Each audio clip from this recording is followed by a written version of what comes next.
is going on?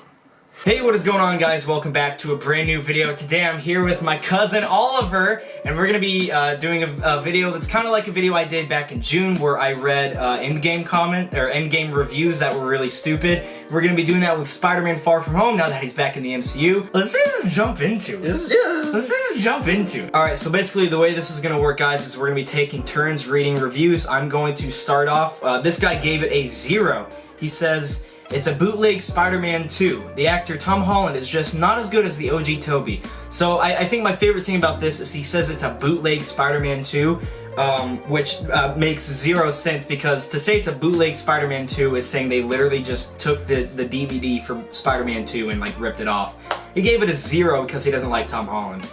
I think the main thing is he's just one of those people who only likes nostalgia. Yeah, he can't, no, if it's new, it's bad. Oh well, another 15 bucks down the drain. Let's see, bad acting, bad writing, bad CGI, too much Tony Stark worshipping, and a pathetically predictable plot. Yeah, you know the guy that literally sacrificed his life for the universe. Yeah, there's too much like praising him. And 90% on Rotten Tomatoes. What a joke. And what does he mean? Too much Tony Stark worshipping? What else are you gonna do? He just died, and this is the next movie that comes out. Yeah, I know. What else? Also, I love how this guy says that it's a pathetically predictable plot. You know that after credit scene where he outs, Peter Parker to the entire world? I predicted that. Yeah, no, I totally knew that was gonna happen. I saw it coming from a million miles away. I actually wrote the movie and he stole it from me. Yeah, dude, I can't believe they did that. Yeah. This guy is just wrong, and he's a sour man. He's a sour man. Probably all he wanted was... He's very sour. Oh, I hate this. This is awful. Okay, so this guy gave it a 3. He says, MJ, where? The most beautiful girl changed by an inspid character without personality that fraud this movie. This guy has nothing of Spider-Man, does not save anyone, does not do anything by itself. It's just kind of a vacation that did not learn anything to live almost the end of time. With Thanos is still just a fool. Just a trash, a garbage, this Spider Iron Man Jr. I just love that this is just a complete cesspool of I feel like MJ paragraph. Ware, the most beautiful girl changed by an unspid actor. MJ's in the movie.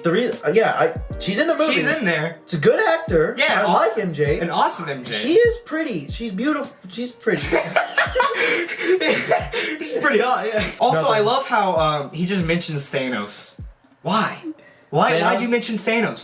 Thanos is still just a fool? John Spider says, he gives it a 0, and he says, worst Spider-Man movie I've ever seen. Everything is bad. Tom Holland is bad. MJ is bad. This guy just hates everything. He's in a terror. No, he just had a really bad day, and he got home from work, and he's like, God, he just wanted to write something terrible, and he was like, oh, I gotta write something bad. They forced to put MCU into Spider-Verse? No! Wait, what?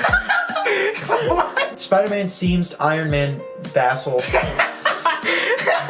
Spider-Man seems Iron Man vassal? What the hell is a vassal? I'm very disappointed. Hold on. I gotta search what a vassal is. Wait, he says... A vassal is a holder of land by feudal tenure on conditions of homage and allegiance. Iron Man vassal. Yeah, Iron Man vassal. I know he obviously, once again, broken English. You can only make fun of that to a certain extent until it's just kind of mean. No, I feel like these guys... I feel like he kind of deserves it. Like... Oh my god. Okay, alright, this one just makes me mad. This guy gave it a 3. He says, boring, predictable, too much mooning over dead Iron Man. They're mooning a lot. They're mooning on him.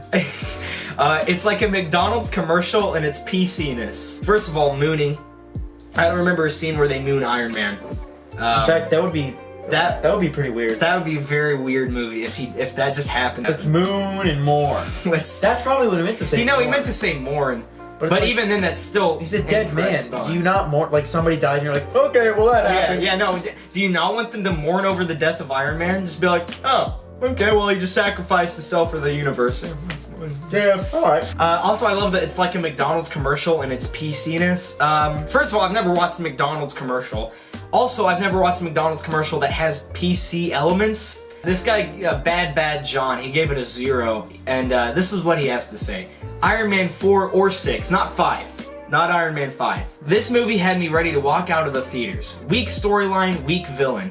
Spider-Man in this movie has the intelligence of a 3rd grader.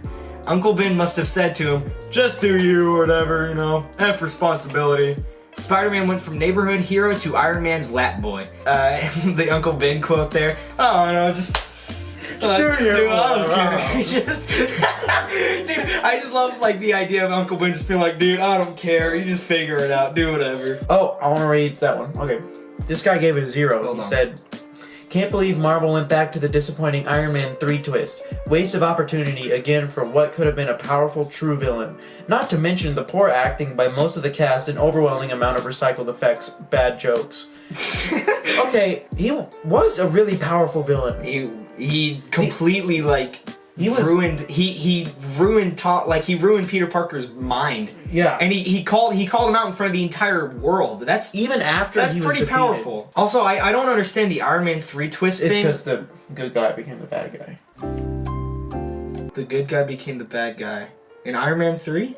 Yeah, I think No, in Iron Man 3, the twist was that the Mandarin wasn't actually the Mandarin, it was somebody else. Well, oh yeah, so that's not... The bad guy was, they thought it was like the giant elementals. But oh, right, gotcha. Yeah. I mean, I guess so, but like... If you're gonna call it the Iron Man 3 twist, you might as well just call it the movie twist, because that happens in a lot of movies. And plus, it was like different. Just subverting expectations doesn't automatically make it an Iron Man 3 twist. Yeah. They didn't be straightforward. They didn't make a straightforward movie. That'd be like a cartoon. My brain can't comprehend that. I don't like that. It's too much thinking. No. I don't like it. All right. So I wanna talk about this one. This guy gave it a 0. He says, flat jokes, boring fights, total stupidity. Came out of the movie after 25 minutes. I don't think there's a single fight scene within the first 25 minutes. Yeah. So understandable. Yeah, well, I don't even. Understandable why it's boring. Yeah, You didn't watch any of the you fights. watch 25 minutes of the movie and then This walk is out. this guy has a worse attention span than you. And I have a pretty bad attention span. Yeah. I can't do anything for more than 5 minutes. I don't understand why this movie isn't made just for me. Why is it made for other people? Okay, all right. No, I'm gonna do the one. So this guy gave it a 1. He says, Spider-Man Far From Home, more like Spider-Man Take Me to a Fish. And then we don't know because it's blocked 4 out. stars. Movie, what are they thinking? This person gave it a 3. He goes, probably Marvel Universe's worst written movie. Maybe it's directed exclusively to children because it lacks of logic. A step backward from Homecoming in every aspect. Only Jake Gyllenhaal saves face in this movie. Does he know what saves face means? Probably. I don't think he knows. I don't know what that means. I think he's trying to say he saves the movie, but saves face is like when you're lying.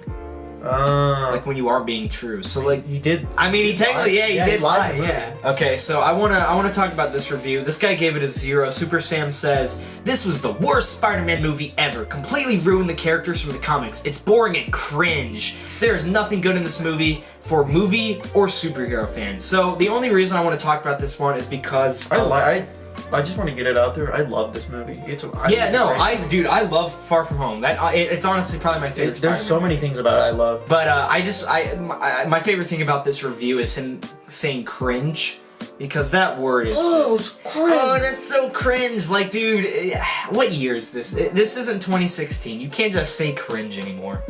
That word should be outlawed. We need to go ban it. Let's go. Yeah, we're gonna go ban the word cringe real quick, guys. So this guy gave it a 1. All right.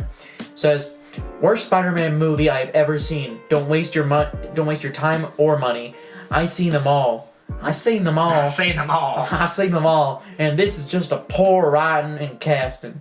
Stan Lee must be rolling over in his grave. Oh my god, so classy, don't do that. dude. Don't do that. I love when people make jokes about Stan Lee's death. That's so, you guys are so cool. Good job. Dude, you're so edgy and you're so cool and out there, dude. I love that so much. This guy gave it a 1. He says, terrible. By far the worst Spider-Man ever. When compared to the marvelous Tobey Maguire Spider-Man 2, this one fails the stupidity test, the coherence test, the romance test, the doll fights test. Wait, it failed the doll fights test? So that means that it actually had good fights. Yeah, that means that it had good fights. Alright, cool. No, he doesn't like that though. But yeah, because it has to have doll fights. It didn't pass. Yeah, he's saying that it failed the doll fights test. Yeah. So the music test, it just didn't have music. It was just a silent movie. No music at all. Well, it fails in every conceivable way. I can't decide if it's for 12-year-olds, 20-year-olds, or full adults, and caters for none. I fell asleep twice. once during the big final doll fight scene. Okay, so you fell asleep twice. I feel like if you fall asleep during a movie, you can't judge the movie at that point. You're missing a lot of the movie. You at that point you probably fell literally asleep like during all the parts with music. Yeah. And that's why he failed the music test. Yeah. The second the movie turned on, he just passed out. No, it was like Marvel Studios. Let's talk about this one. I keep seeing this one and I don't like it. All right, yeah, you read this one. Yeah. So this guy gives it a 3. Okay, Shad3 says, I think this is a millennial version of the original Spider-Man. Whatever the hell that means. As a child, I remember Peter Parker as an introvert, reserved person, even bullied, that found his way of expressing himself behind the Spider-Man disguise. Isn't that exactly what he is in? That's exactly what he's doing. That's literally what he is in this movie. I don't like it so much, and changing the original characters in a Netflix style to promote diversity feels So guys, basically what he's saying is, if you have diversity in a movie, you automatically you have to go on Netflix. If you change the story at all from the original version, what? You're bad. What? No. Wait, every character in the movie isn't white? You gotta be kidding me! They even go to another country and they're not all white? What? I need something to break. I need somebody to kill. Guy, it's 2019. Diversity isn't just a Netflix thing. Diversity That's just like the real world. It's just how the world is. If you don't want to watch a movie with diversity, don't watch movies. Because I hate to tell you, buddy, but like 90% of movies have diversity. Go back, watch movies from the 1930s. Yeah, just go back to the old days where every single actor was a white male. But yeah, guys. So that's pretty much our video. Sorry for getting a little political towards the end. It's just. The thing is, a lot of these reviews always have to be political, so it always ends up that way. Alright guys, if you liked the video, make sure you like, subscribe, comment, make sure you subscribe to Big Tooth. I will put a link to his channel in the description down below. Do all that amazing stuff, and I'll see you guys in the future. Up top. Alright, get the hell out of here. Alright, yeah, get out of here.